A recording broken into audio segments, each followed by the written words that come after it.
하나님이냐 재물이냐 그것이 문제다 라는 제목으로 하나님 말씀이죠. 예수님께서 제자들에게 비유를 들어서 말씀하셨죠.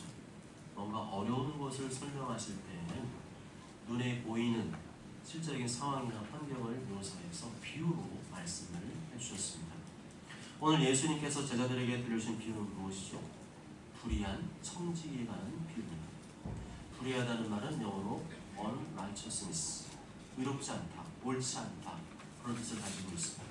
청지기는 뭐하는 사람이죠? 주인의 것을 관리하는 사람을 말합니다.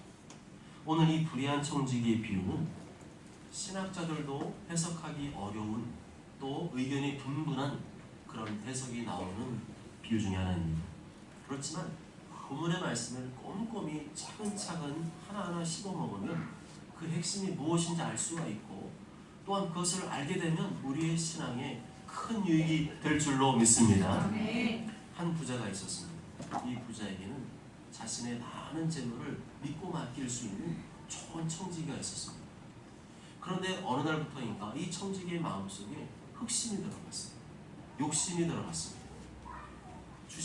주인이 자신을 믿고 있다는 점을 악용하려고 했습니다. 멍청한 주인, 날 완전히 믿고 있단 말이야. 내가 무슨 짓을 해도 믿어준단 말이야. 그럼 이제부터는 내 마음대로 주인 돈을 써도 된다는 거지? 이 멍청한 주인이 내가 쓴다고 어떻게 알겠어? 이제부터는 주인 돈이 내 돈이고 내 돈이 주인 돈이야. 하하하. 청지기는 이때부터 주인의 돈을 펑펑 쓰기 시작했습니다. 주인의 돈으로 차도 사고 집도 사고 노트북도 사고 필름도 사고 땅도 사고 명품도 사고 스마트폰도 사고 비싼 음식도 사 먹고 호텔 가서 자고 놀고 먹고 자기 마음대로 했어요. 그때는 너무 좋았어요. 내가 부자가 된 기분이었어요. 그렇지만 꼬리가 길면 잡히는 법이죠. 어느 날 주인이 이 소식을 듣게 되었습니다. 1절에 그가 주인의 소유를 낭비한다는 말이 그 주인에게 들린지라. 요즘 저 청지기가 자기가 받는 월급보다 더 많이 쓰고 다닌대요. 훨씬 더 많은 것을 들이고 있어요. 어떻게 그럴 수 있죠? 아마도 주인 돈을 가지고 펑펑 쓰고 다니는 것 같아요. 이 소식을 들은 주인은 몹시 화가 났어요. 이 나쁜 녀석, 내가 믿고 봐줬더니 이제 와서 내 등을 쳐? 날 배신을 해? 이 나쁜 녀석, 가만두지 않겠어. 내가 어떻게 키워주었는데 네가 나한테 이럴 수 있어. 하지만 이 녀석을 자르려면 증거가 필요하겠지. 여기서 그 주인에게 소문이 들렸다는 말은 헬라어로 보면 고발당했다는 뜻을 가지고 있습니다. 주인이 이 청지기를 고발했다는 것. 이 청지기가 주인에게 고발당할 정도로 나쁜 행동을 많이 했다는 겁니다. 주인은 이 불의한 청지기를 고발해서 잘라버리기 위해 증거를 확보하기로 했습니다. 2절에 주인이 그를 불러 이르되 내가 내게 대하여 들은 이 말이 어찌 됨이냐. 내가 보던 일을 세마라. 청지기 직무를 계속하지 못하리라 하니. 너 내가 다 알고 있어. 너 내 허락도 없이 내 마음대로 내 돈 다 갖다 썼다는 거 다 알고 있어. 거짓말하지 마. 똑바로 말해. 도대체 어떻게 된 거야? 그게 사실이야? 당장 재정장부 가지고 와서 나한테 보고해. 여기서 세마다는 말은 헬라어로 제출하다, 건네다는 뜻을 가지고 있습니다. 이것은 명령입니다. 신속히 행하라는 명령입니다. 주인이 청지기에게 돈과 관련된 그 장부, 영수증 빨리 다 갖고 와, 제출해. 그런 명령을 내린 거죠. 그런데 이 세마다는 말은 심판날에 하나님 앞에서 우리가 세임하는 것과 똑같은 단어를 사용했습니다. 우리가 심판날에 하나님 앞에서 자신의 행한 일을 숨김없이 있는 그대로 보고할 때 쓰는 단어가 바로 이 세마다는 단어입니다. 마태복음 12장 36절에 내가 너에게 이르노니 사람이 무슨 무익한 말을 하든지 심판날에 이에 대하여 신문을 받으리니. 로마 14장 12절에 이러므로 우리 각 사람이 자기 일을 하나님께 직고하리라. 베드로전서 4장 5절에 그들이 산자와 죽은 자를 심판하기로 예비하신 이에게 사실대로 고하리라. 이 말씀은 우리에게도 해당되는 말씀입니다. 우린 이미 예수님 믿음으로 구원받았고 영생을 얻었습니다. 그러나 아직 실제 구원에 들어간 것은 아닙니다. 아직 영생에 들어간 것은 아닙니다. 영생에 들어가기 전에 반드시 우리는 하나님의 심판대 앞에 서야 합니다. 하나님 앞에서 내가 인생을 어떻게 살았는지 그대로 숨김없이 보고해야 됩니다. 그때 착하고 충성된 종은 칭찬과 상급을 얻게 될 것이고, 악하고 게으른 종, 무익한 종은 거룩한 성 밖으로 쫓겨나게 될 것입니다. 우리는 그날을 두려워해야 됩니다. 예수님 믿기 때문에 다 된 줄로 착각해서는 안 됩니다. 예수님 믿었어도 그에 합당한 행위가 없다면 그는 심판을 피할 수가 없게 될 것입니다. 하나님의 영광이 빛나는 거룩한 성을 바라만 볼 뿐 슬피 울며 밖에 쫓겨나 이를 갈게 될 것입니다. 그러므로 우리는 이 땅에서 이 불의한 청지기로 살아서는 안 됩니다. 의로운 청지기, 선한 청지기, 하나님 맡겨주신 모든 것을 잘 관리하고 사용하는, 하나님 기뻐하는 청지기로 살아야 될 줄로 믿습니다. 나에게 허락하신 모든 시간, 물질, 건강은 다 내 것이 아니라 하나님께서 나에게 맡겨주신 것입니다. 하나님이 뜻대로 잘 쓰라고 주신 것입니다. 나는 물질의 주인이 아니라 청지기라는 것입니다. 그때 청지기가 속으로 써야겠습니다. 3절에 청지기가 속으로 이르되 주인이 내 직분을 빼앗으니 내가 무엇을 할까? 이제 잘리면 땅을 파야 될 텐데 땅을 파자니 힘이 없고 빌어먹자니 부끄럽구나. 아이고, 나 이제 직장에 잘리면 어떡하지? 나 앞으로 뭘 먹고 살아야 되지? 이제 나이가 들어서 농사 지을 힘도 없는데 나는 뭘 먹고 살지? 그래도 명색이 내가 매니저였는데 어디서 빌어먹고 살자니 부끄러워서 살 수가 없겠네. 그렇게 청지기가 고민하다가 이런 아이디어가 번뜩 떠올랐습니다. 4절에 내가 할 일을 알아두다. 이렇게 하면 직분을 빼앗긴 후에 사람들이 나를 자기 집으로 영접하리라. 울컥 이렇게 하지. 어차피 잘릴 거 잘리기 전에 내 앞길을 준비해야 돼. 주인에게 빚진 사람들 일일이 다 불러다가 그 사람에게 빚을 갚아주게. 그럼 내가 잘린 다음에도 그 사람들이 나를 도와주게 될 것이야. 그것이 5절, 6절, 7절의 말씀이죠. 주인에게 빚진 자를 일일이 불러다가 먼저 온 자에게 이르되 네가 내 주인에게 얼마나 빚졌느냐 말하되 기름 100마리니이다. 이르되 여기 내 증서를 가지고 빨리 앉아 50이라 쓰라. 또 다른 이에게 이르되 너는 얼마나 빚졌느냐 이르되 밀 100석이니이다. 이르되 여기 내 증서를 가지고 80이라 쓰라 하였는지. 원래 100마리의 기름을 빚진 사람은 얼마를 깎아주라고요? 100마리를 빚졌는데 50마리나 써라. 증서가 있잖아요. 차용 증서에다가 원래는 100마리인데 50마리로 쓰라는 거예요. 그 다음에 또 한 사람 불렀죠. 밀 100석을 빚진 사람은 빨리 와서 몇 석으로 쓰라고요? 80석으로 고쳐 쓰라는 거예요. 50% 깎아주고 20% 깎아주고.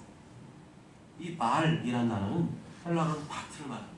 이 기름 바트는 약 1700리터라고 합니다. 기름 이 50바트를 깎아줬다. 그 말은 1700리터의 기름을 빼줬다는 거예요. 기름 1700리터면 돈으로 따지면 엄청나게 많은 수죠. 석이란 말, 이 단어는 헬라어로 고르라고 합니다. 이 고르는 이 바트의 10배 돼요. 아까 기름 깎아줬는데 그거보다 10배로 큰 단위가 이 고르입니다. 밀 20고르를 깎아줘라. 깎아주겠다. 이 말은 무려 6,800m를 깎아준다는 거예요.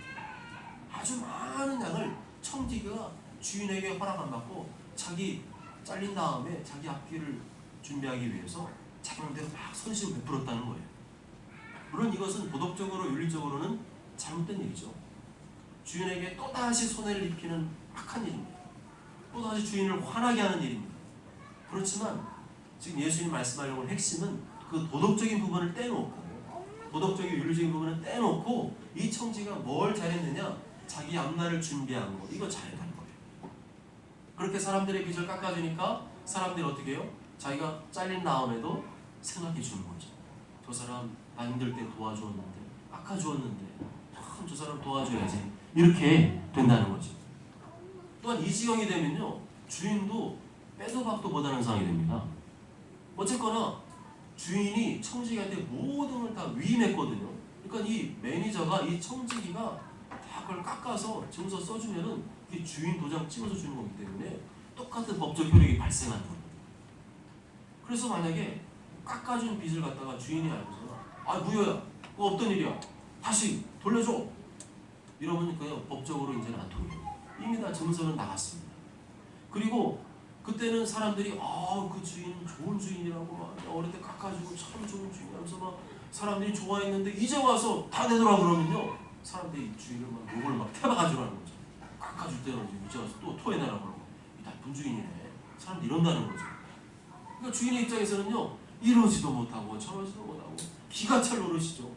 근데 그걸 볼 때 도덕적으로는 문제가 있는 거지만 이 청직의 이 처신은 아주 지혜로운 처신이라는 거죠. 주인도 어떻게 할 수 없도록 처신을 했다는 거죠. 구절에 주인이 이 옳지 않은 청지기가 이를 지혜 있게 하였으므로 칭찬하였습니다. 분명 이 일은 옳지 않은 행위였습니다. 끝까지 주인에게 물건을 얻은 손해를 끼친 행위였습니다. 도덕적으로 윤리적으로나 문제가 있는 일이었죠. 그러나 그가 이 돈으로 친구를 만들고 자신의 앞날을 준비한 일은 잘했다. 이것은 청지기의 도덕성을 칭찬한 게 아니라 그 사람의 지혜로운 판단 능력, 앞날을 준비하는 그 능력을 칭찬하는 겁니다. 불의한 그 돈으로 친구를 만들고 사람들의 마음을 얻은 것, 그것은 지혜로운 처신이라는 거죠. 이러한 지혜로운 처신은 누가 더 잘할까요? 하나님의 자녀들이 잘할까요? 아니면 세상 사람들이 잘할까요? 세상 사람들이 더 잘한다 말씀합니다. 이 세대의 아들들이 자기 시대에 있어서는 빛의 아들들보다 더 지혜로운 인이라. 이 세대 사람들은 세상의 불신 영혼들을 말하죠. 빛의 아들들은 예수님 믿고 따르는 하나님의 자녀들을 말합니다. 그렇다고 해서 하나님의 자녀들이 이런 불의한 행동을 해도 된다 그 말을 쓰면 아니죠. 이 세대 아들들이 자기 시대에 있어서는 얘기해 줍니다.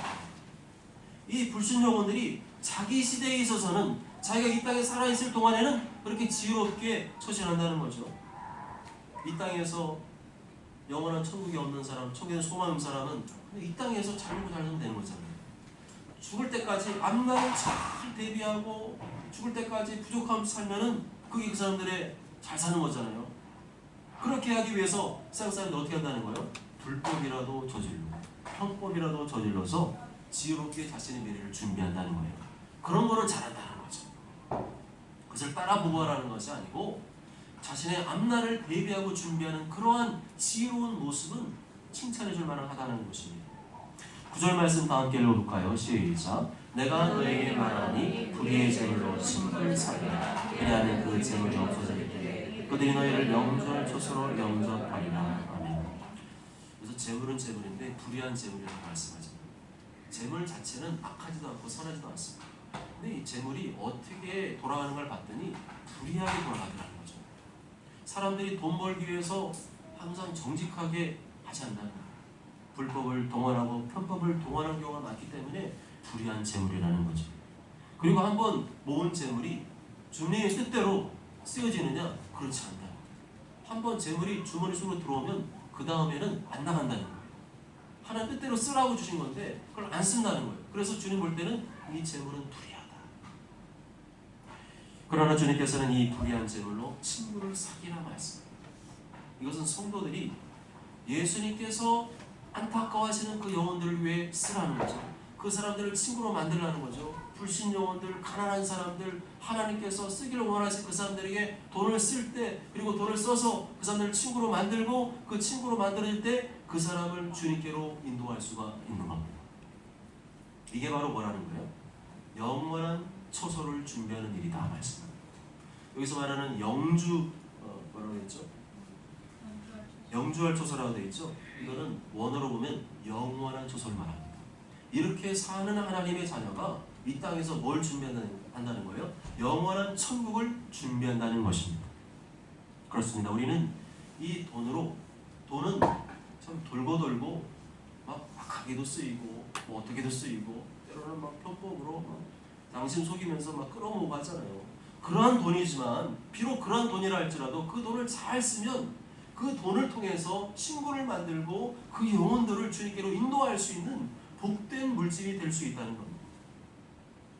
그렇게 불의한 돈으로 열심히 복음을 전하기에 돈을 쓰면 언젠가 그 재물이 없어질 거예요. 우리가 재물 들고 가는 거 아니지 않습니까? 다 내려놓고 이제 가거든요. 이제 재물이 다 없을 때 내가 죽은 다음에 그 사람은 어디로 간다는 거예요? 영원한 처소로 가게 될 것이다. 너희를 영주할 처소로 영접. 이 영주할 처소는 영원한 처소를 갑니다. 이 땅은 잠시 살다가 가는 곳이잖아요.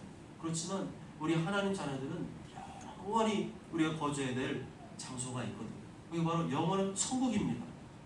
그렇게 이 땅에서 비록 불의한 재물이라 할지라도 정말 불신 영혼을 위해서, 가난한 영혼들을 위해서 쓰고 그들을 친구로 삼아서 그들에게 복음을 전하는 그리스도인이 바로 영원한 천국을 준비하는 그리스도인이라는 것입니다.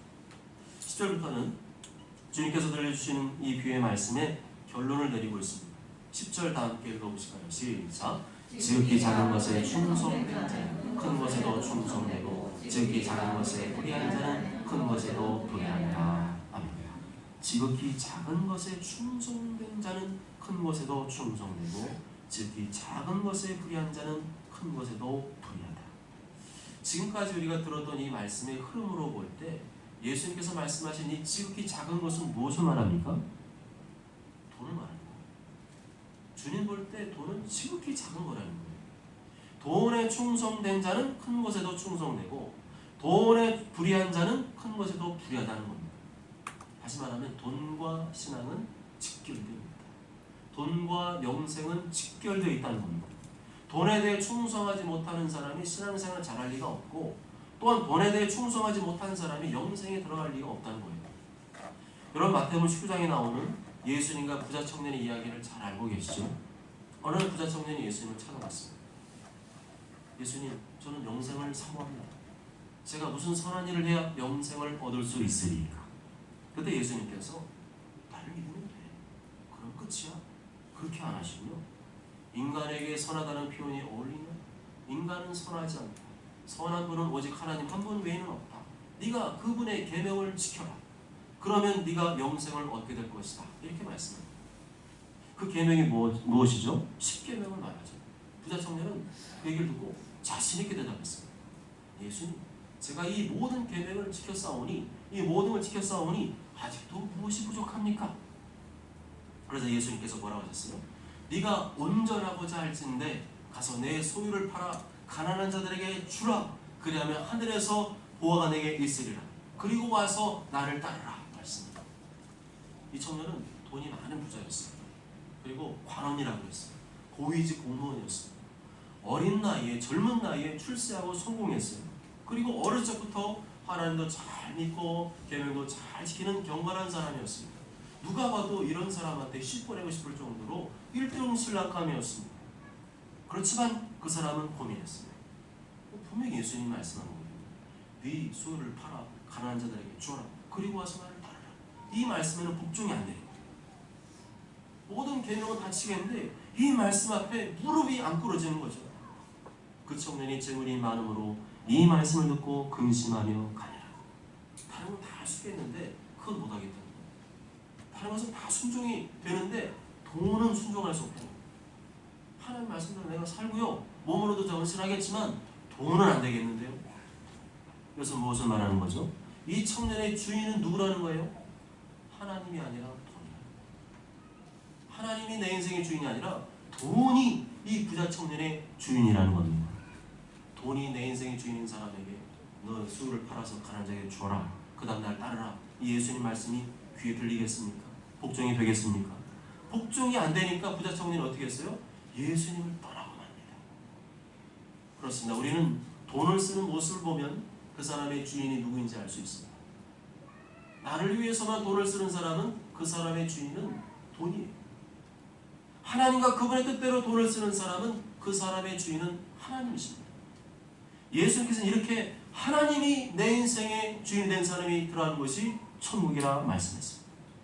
반대로 아무리 예수님 믿어도 돈이 내 인생의 주인이고 돈이 내 인생의 목표인 사람은 천국에 들어가지 못할 것이다 말씀합니다.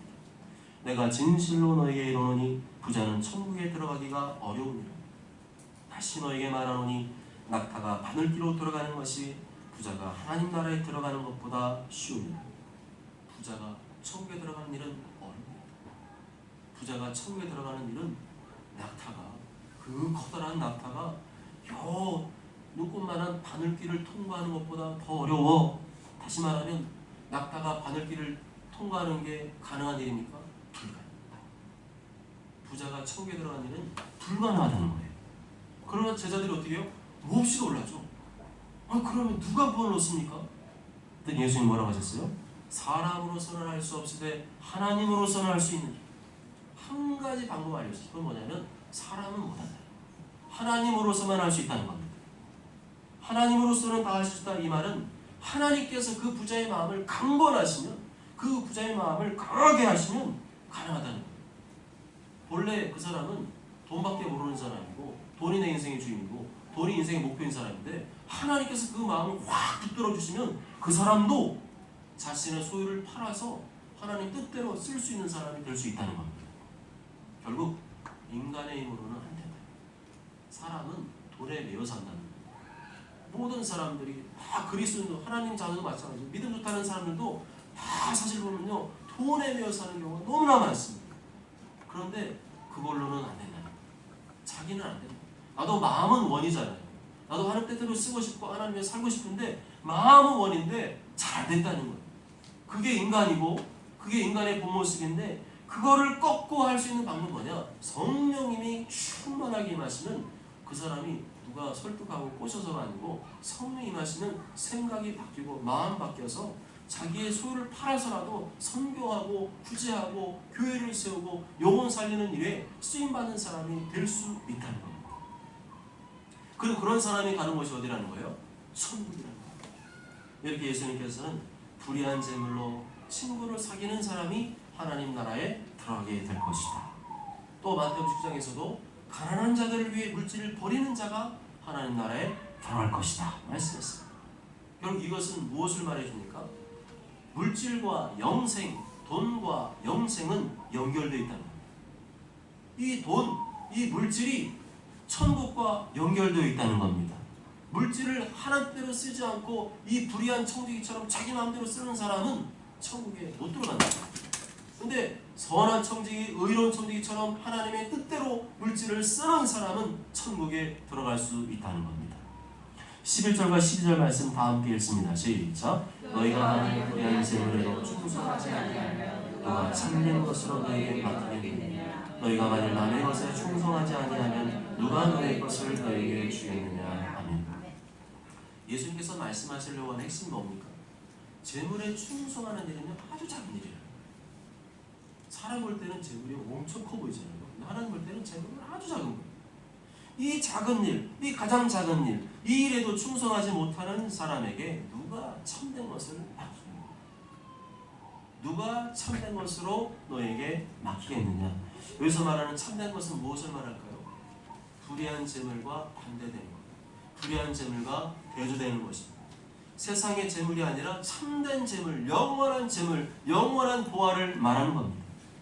이 땅에서 물질로 충성하지 않는 사람은 하나님 나라에서 아무것도 받을 수 없다. 이 말은 돌려서 말씀하신 것이고 천국에 못 들어간다는 거예요. 그는 일평생 어떤 사람이에요? 하나님을 섬긴 사람이 아니라 돈을 숭배하고 돈을 따라가고 돈을 자기의 주인으로 모시고 산 사람이기 때문에 그런 사람이 어떻게 천국에 들어가느냐는 거죠.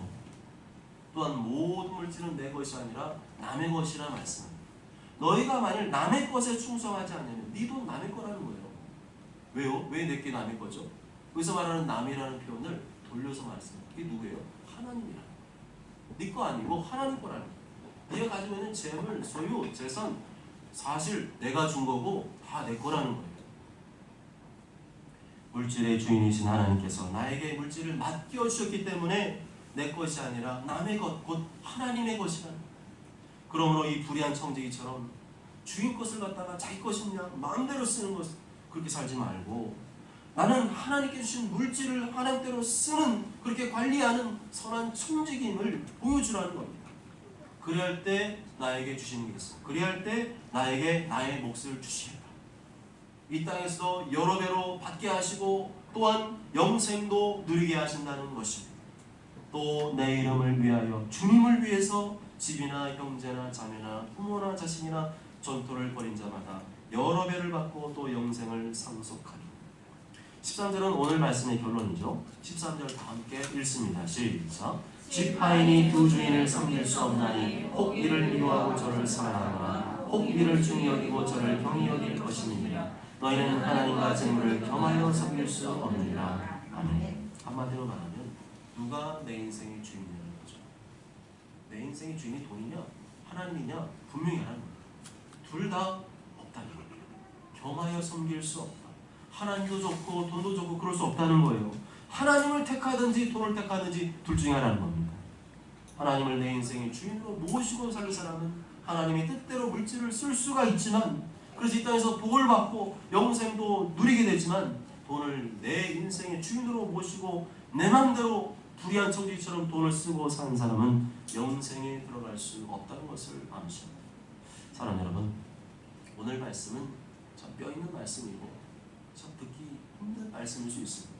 그렇지만 오늘 말씀을 농담으로 여겨서는 안 됩니다. 예수님 믿는다는 거 쉬운 일을 생각하면 안 된다는 거예요. 예수님 믿는다는 것은 예수님을 따르는 것을 포함합니다. 예수님 믿는데 예수님 절로 가는데 자기는 이쪽으로 가면 그 사람 정말 예수 믿는 사람입니다. 아니잖아요. 예수님을 따르는 것, 예수님 믿는다는 것은 하나님의 계명을 지키고 하나님 원하는 일을 하고 선한 일에 힘쓰는 것을 포함하는 겁니다. 그러기 위해서는 반드시 어떤 문제에 걸리게 되어 있어요? 돈 문제가 걸립니다. 그 돈이 내 돈이라고 하는 사람은 하나님 위해 쓸 수가 없죠. 불의한 청지기처럼 주인의 것을 내 마음대로 막 쓸 겁니다. 여러분이 주인이라면 그런 청지기를 인정해 줄 수 있나요? 그런 청지기 가만 놔두시겠어요? 주인이 이 불의한 청지기를 어떻게 하신다고 하셨어요? 청지기 직무를 못하게 하겠다. 뭐라는 얘기예요? 잘린다, 넌 잘린다, 넌 쫓아버리겠다, 이렇게 말씀했습니다. 이것은 바로 우리 모두를 향한 주님의 음성입니다. 돈과 신앙은 연결되어 있습니다. 돈과 영생 천국은 연결되어 있습니다. 예수님 모실 때 이 지극히 작은 재물에도 충성하지 못한 사람은 큰 것에도 불의하고 또한 그러한 사람에게 영생을 허락할 수 없다는 겁니다. 저처럼 모두 나의 허락하신 물질의 주인은 하나님이심을 기억하고 나는 그것을 맡아 쓰는 청지김을 기억하고 내 마음대로가 아니라 하나님의 뜻대로 정말 가난하고 불쌍한 영혼들을 친구로 만들고 그들을 주님께로 인도하는 선한 청지기, 복된 청지기 되시길 주님의 이름으로 축복합니다. 아멘.